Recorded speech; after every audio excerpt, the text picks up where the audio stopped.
Hey there, this is Raj here. Welcome to ShareTreck. Today I want to talk about gold. I think gold has had a tremendous rise all the way from January, and at this point of time, it's forming some kind of a consolidation. I want to take this opportunity to do a quick deep dive into gold pricing and also talk about some fundamentals that are anchoring gold. Two theories are at play to explain why gold is going up along with the US dollar as well as the stock market, which has not happened before. So I'm going to talk about both the theories. One of them, I agree. The other one, I don't think is valid, and I'll give you my reasons why. So let's get started. Let's go to the TradingView platform, look at where gold is right now. We'll look at different time frames and draw some conclusions. So here we are in the chart for gold, and you can see that we are forming some kind of a topping tail out here. This is just day 3 of the week. We have to see how the rest of the week goes. The positive aspect is that we are already above the previous week's candle. The neutral aspect is that we have not been able to break above the tail formed by the previous week's candle, but we have matched it. So gold could move either side. Market sentiment is still bullish, and we have MACD also, which is bullish, and momentum is pretty strong. RSI is hitting across the line from where we had bounced back down on the RSI scale. So that's around, I would say, if we were to look at this line, it's at 86.62 or something in that vicinity.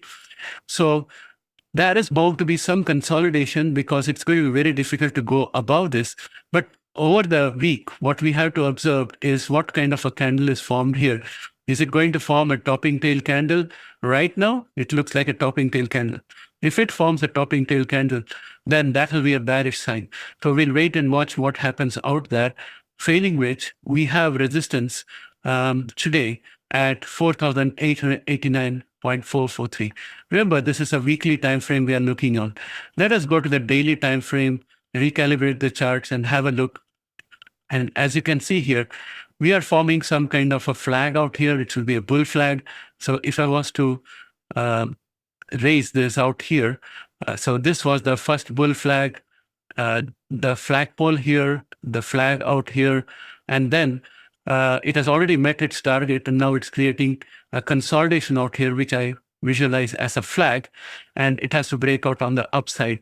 That's what bull flags usually do. So that's the way I would like to look at it.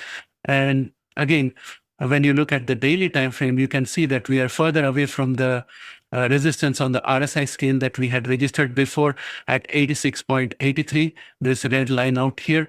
So there is plenty of room on the RSI for us to move up. MACD is still bullish, though, moving towards the signal line. Now, let's come on to those theories that people are talking about. The first theory that I really subscribe to a good extent comes from Mohammed El Iran. I heard him on CNBC saying that people love American companies, but they don't have confidence in the American dollar, and therefore they're hedging it with gold. And that is one reason why gold is going up along with the stock market. So that's one explanation. I think I buy this to a certain extent. The other explanation I've heard is coming from Ruchir Sharma. And again, I heard him on CNBC in an interview. And according to him, there is more than $1 trillion worth of liquidity sloshing around. And the liquidity is trying to find places where it can invest. Stock markets are already on high valuation, so that money is now going into gold and crypto and other areas. That was his rationale. I don't buy that rationale. My own theory is that if we look at the way central banks have been operating, central banks have been rejigging their treasuries. One of the biggest one among them is China. And most of the central banks have taken physical possession of gold. India did that. It bought back gold from UK. US did that. It bought back gold from UK. Flights full of gold.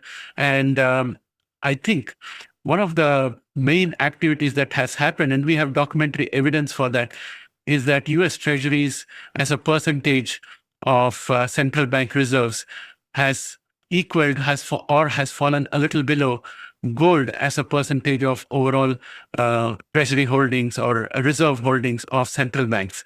That is a big deal. That means that gold is sitting in central bank vaults. And usually, when you have price discovery, it's a battle between demand and supply. More demand, less supply means higher price for the commodity. More supply, less demand means lower price for the commodity. Imagine if central banks take away so much of gold and keep them in reserve, it's not going to be available to the ordinary citizen. And those people who are wanting to buy gold are now going to be competing for less gold. And in contrast, the money will appear to be much more in hand, in circulation. So they will pay more money to buy a lesser amount of gold, the amount that is available. And that's why gold prices are going up. So that's my first theory. I think I subscribe to that because of the documentary evidence. The other aspect I'm thinking is that US is in huge debt. It's got maybe 34 to 36 trillions worth of debt.